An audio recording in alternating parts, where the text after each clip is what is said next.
퇴직 후 2년, 55세 전직 은행원의 외로운 추락. 이렇게 될 줄 몰랐다. 나도 한때는 정말 잘 나갔는데 퇴직하고 나서는 모든 게 달라지더라고요. 은행에서 30년 가까이 일하다가 55세가 되어서야 비로소 나는 누구지? 라는 질문을 진지하게 해봤다는 분이 계셨어요. 매일 아침 일찍 출근해서 일하고 적금도 꼬박꼬박 들고 가끔 가족이랑 여행도 다니고 겉으론 남들이 부러워할 만한 안정된 삶을 살았죠. 그런데 정년보다 조금 일찍 명예퇴직을 하고 나니 그토록 바빠서 미뤄두었던 노후 준비와 제2의 인생 계획이 한꺼번에 훅 다가온 거예요. 사실 은퇴라는 게 참 묘합니다.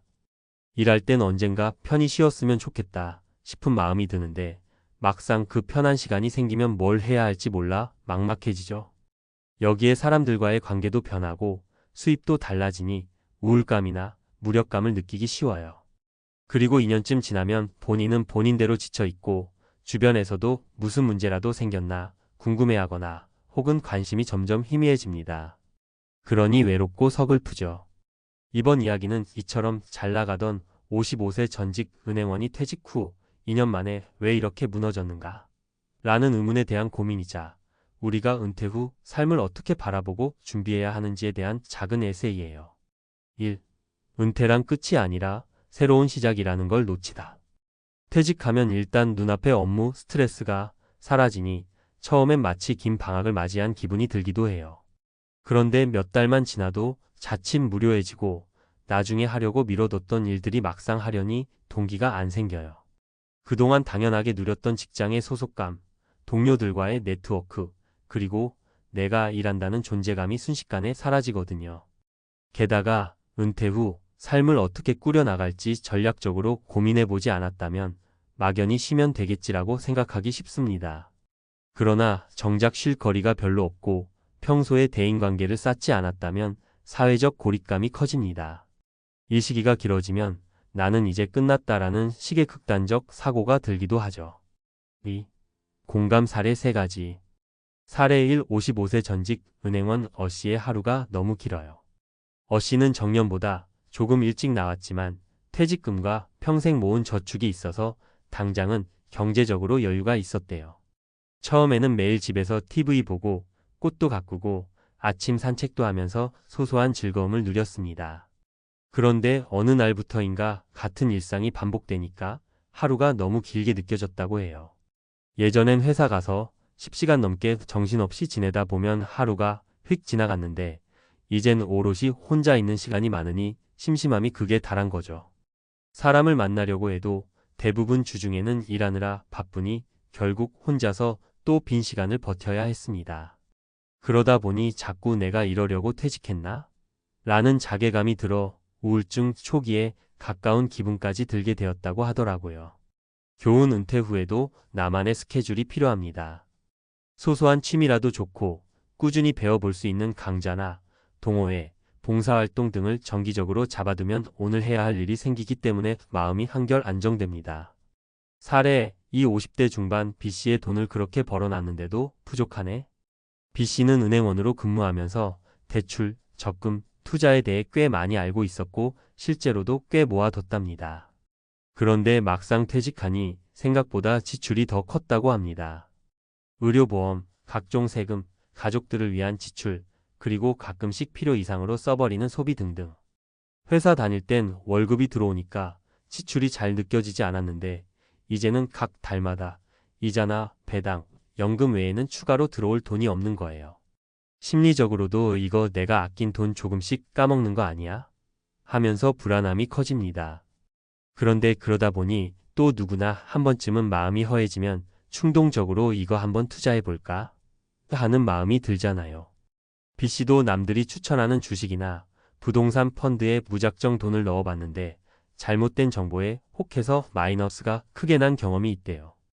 교훈 퇴직 이후에는 본인의 자산 흐름을 재점검하고 안정적인 수익 구조를 어떻게 만들지 미리 알아보는 게 중요합니다. 전문가 상담을 통해 퇴직금 운용 계획을 세우거나 최소한 위험 대비를 어떻게 할지 구체적으로 생각해야 합니다. 사례 3. 57세 C씨의 가족도 제 마음 몰라줘요. C씨는 은행에서 퇴직한 뒤 갑자기 집에 오래 머무는 시간이 많아졌습니다. 본인은 가정을 위해 평생 고생한 나에게 주어진 휴식 시간이라 생각했지만 배우자는 생각이 달랐대요. 함께 있는 시간이 늘어난 만큼 서로 일상적인 일로 잔소리가 생기기도 하고 본인도 괜히 마음이 예민해지다 보니 소통이 어긋났죠. 여기에 자녀들도 이미 다 커버려서 자신의 인생에 집중하기 바빴고 자칫하면 아빠 엄마는 어차피 집에 있으니 알아서 집안일 해주겠지 하는 식으로 당연하게 여기는 분위기도 생겼어요. 예전 같으면 일하러 다니느라 못 느낀 부분인데 집에 있어 보니 가족 간의 거리감이 서서히 드러난 거죠. 교훈 은퇴 후에는 새로운 라이프 스타일에 적응하는 기간이 반드시 필요합니다. 가족과도 이제 내가 이런 역할을 해볼 테니 당신은 이런 부분을 도와달라 같은 대화를 충분히 해보세요. 그리고 배우자와의 취미 활동이나 여행 등을 함께 하며 관계를 재설정하는 과정을 거치면 훨씬 서로가 편해집니다. 3. 은퇴 후 삶을 위한 3가지 팁. 분명한 목표 세우기. 퇴직하면 그냥 쉬면 되지보다는 1년에 몇 번 해외 봉사활동을 해보겠다거나 지역 도서관에서 주 1회 강좌를 들어보겠다처럼 구체적인 목표를 세워보세요. 목표가 없으면 의욕이 생기기 어렵고 시간도 허투루 흘려보내기 쉽습니다. 사회적 관계 유지하기. 퇴직 후 가장 무서운 건 은근한 고립감입니다.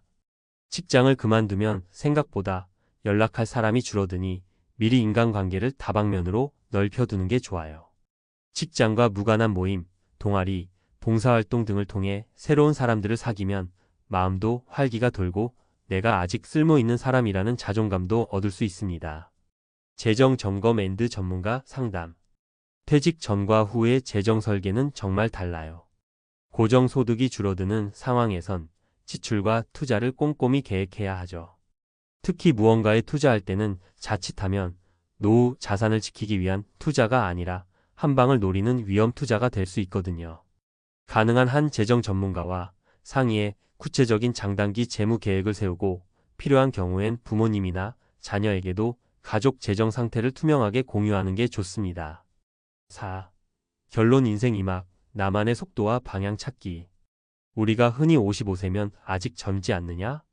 라고 말하지만 어찌 보면 은퇴 후 삶은 그동안 살아온 삶과는 완전히 다른 트랙이기도 합니다. 직장 생활 중엔 워낙 바쁘다 보니 못 느꼈던 것들을 마주하게 되죠. 시간이 많아져서 좋기도 하지만 그만큼 다음 단계 인생이 어떻게 흘러갈지 막연하고 불안감이 커질 수도 있습니다. 결국 중요한 건 어떻게 살아가고 싶은가? 라는 질문에 스스로 솔직히 답해보고 그 답을 실현하기 위한 구체적인 루틴과 목표를 세우는 거예요. 그냥 우연히 좋은 기회가 오길 기다리기보다는 직접 발로 뛰고 사람을 만나고 필요하다면 새로운 공부도 하면서 삶을 조금씩 확장해 나가는 거죠. 어씨 비씨 시시처럼 우리 주변에는 은퇴 후 뜻밖의 어려움을 겪는 분들이 참 많습니다.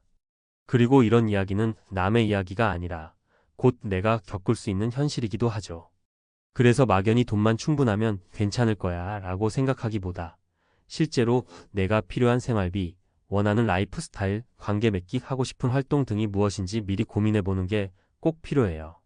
인생은 우리 생각보다 훨씬 길고 55세 이후에도 수십 년의 세월이 남아있을 수 있어요. 그러니까 남은 내 삶의 주인공은 나라는 마인드로 용기 내서 하고 싶은 것들을 도전해 보셨으면 좋겠습니다. 은퇴는 끝이 아니라 아직 써내려가야 할 긴 이야기의 또 다른 챕터일 뿐이니까요. 그 어느 때보다 자기 자신에게 솔직해지고 배우자나 가족과 충분히 대화하고 전문가 조언도 받아가면서 단절이 아닌 또 다른 시작으로 이 막을 힘차게 열어보시길 바랍니다. 분명 어제와는 또 다른 풍경이, 새로운 삶의 의미가 우리를 기다리고 있을 테니까요.